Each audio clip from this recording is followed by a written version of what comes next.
Hi guys, I really want to talk about something that's quite personal to me. As some of you may know, and probably only, well, really my friends and family that kind of follow this channel, I actually suffer from arthritis. Now, you may be like, what? Isn't that only for old people? Well, unfortunately not, because I'm not old, or at least I don't think I am. Now, to be specific, I suffer from ankylosing spondylitis, which is a progressive form of arthritis, like inflammatory arthritis. It mainly affects my spine, but it can affect other joints in your body and the tendons and the ligaments. To put it into kind of layman's terms, it's basically my body attacking itself, but focusing on my spine and the joints in my spine. So as a result, I get an inflammatory response where the ligaments and tendons attach to the discs in my spine. And with the inflammation comes some wearing away of the bone.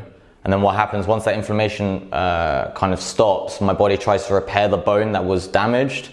And slowly over time it will build too much bone essentially and fuse my discs together. Now that's not really a definite, but this is like a hypothetical where this can progress to. Obviously this process takes a long time. I'm not really looking at anything like that happening within the next like 10 to 20 years. We're talking about like 40, 50 years from now if everything goes completely wrong. So now you may be asking, how can you have arthritis and be doing all this climbing and stuff? Well, the simple answer is that because I want to. I want to do it, so I do it. And you know, the short of it is I do deal with a certain amount of pain, like I call it my base level. I have this base level amount of pain that I'm comfortable dealing with on a day-to-day basis. And through a lot of trial and error and a load more support from my parents, I've kind of like figured out my own personal limits of what I'm capable of.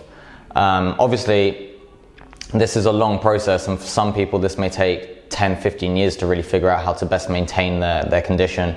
Some people are lucky and figure out really early on. I was diagnosed at 17 and I spent the first year kind of stuck at home, pretty ill, kind of wallowing in self-pity and a lot of pain and probably even more uncertainty. Mainly because when you're this young, there are a lot of young people that suffer from this condition. However, anyone that knows or has had to deal with this knows that like half the leaflets that you get are pictures of 65-year-old people or older, and there really isn't a lot of information out there for young people, or not as much as I think there should be, in regards to what the future actually holds for younger people. We have different priorities. We have social lives, like socializing is a big part of growing up, obviously. Like a lot of teenagers or young men or young women or young adults essentially participate in sport, or they want to travel the world, or they want to go to university without having to worry about things. And all of these are natural worries for someone that's basically been in this situation. And I made it my mission once I turned 18 to essentially become the best athlete that I was capable of becoming with my own limitations. Now, since I was diagnosed, I kind of look back, I've run a half marathon, I climb, I've highlined, I've played water polo at university, I've Olympic weightlifted, I've gone skiing loads, I've hiked, did some alpine climbing. Like, I really don't feel like I'm worse off now than I was before.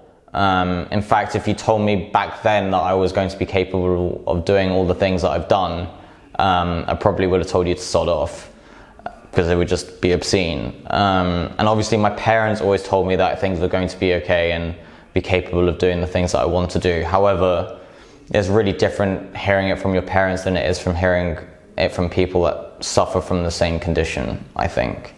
And I wish that I'd had more young people to be able to speak to in order to kind of settle my worries, essentially. And I was really willing to try and push myself to points that no one really thought was going to be possible.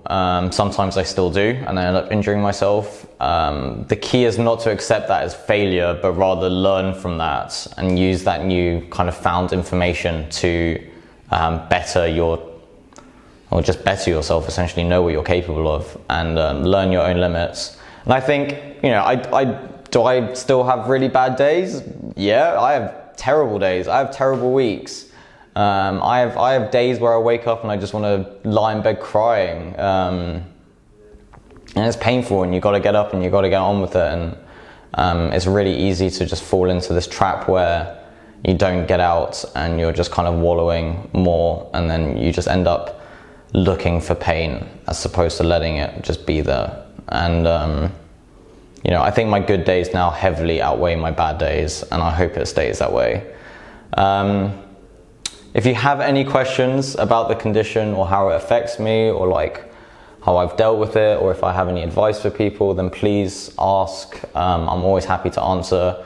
And I think even if you don't suffer from the condition and you have any questions about it, please ask as well. Like, I think it's really important to try and spread information around and try and get people informed about this. So thank you very much for watching this video, and I will catch you guys in the next video. Pieces, my dudes.